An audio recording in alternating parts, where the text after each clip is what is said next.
Vous avez une approche d'entraînement très marquée, appelée High Intensity Training.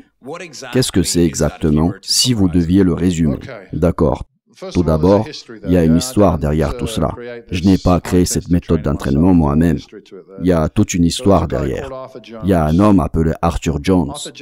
Arthur Jones était un génie, un peu excentrique. Il a fait fortune grâce au film et organisé des safaris et tout le reste.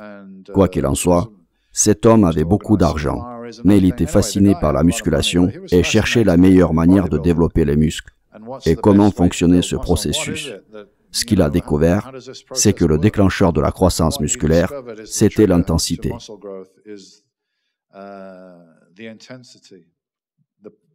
Quand on arrive à son maximum absolu, je veux dire, quand on ne peut pas faire plus, c'est une forme de stress, un stress bénéfique. Alors pourquoi un muscle devient-il plus gros et plus fort? Quel est le signal qui lui dit qu'il doit grossir? C'est une certaine quantité de stress. Si vous sortez au soleil, la peau subit le stress du soleil. Eh bien, elle réagit en créant plus de mélanine pour se protéger à l'avenir. C'est la même chose lorsque vous faites des pompes, par exemple.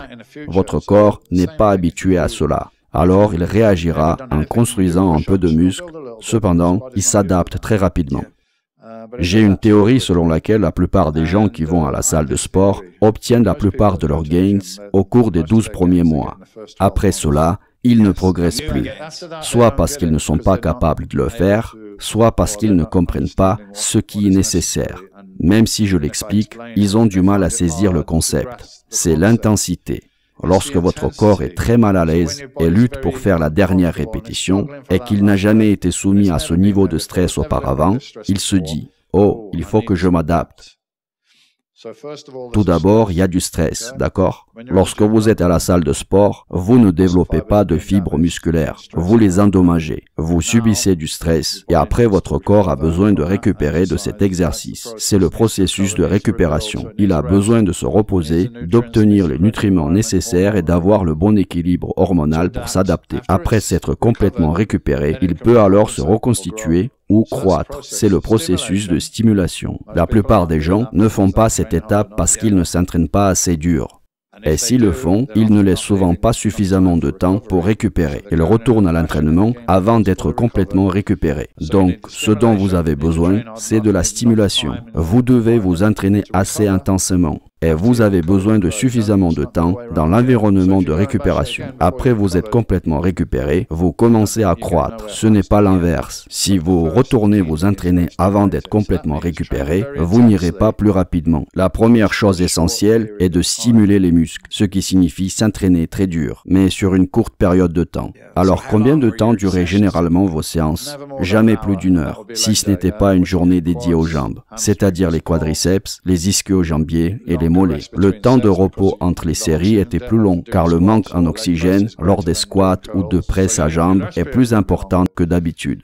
Donc la période de repos était plus longue. En moyenne, le jour des jambes durait entre 45 minutes et 1 heure, pour 4 séances par semaine. Et bien sûr, il convient de noter que cela s'applique à une personne génétiquement douée et qui utilise les stéroïdes. Si vous êtes naturel et que vous n'êtes pas particulièrement doué et que votre capacité de récupération n'est pas exceptionnelle, il est probable que vous devez faire moins.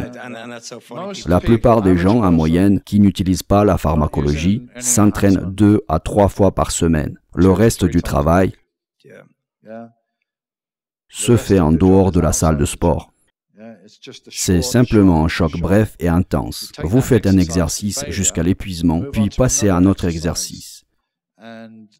Ce n'est pas le nombre d'exercices que vous faites qui stimule la croissance. Ce n'est pas le nombre de séries que vous faites. Cela n'a rien à voir avec le volume de travail.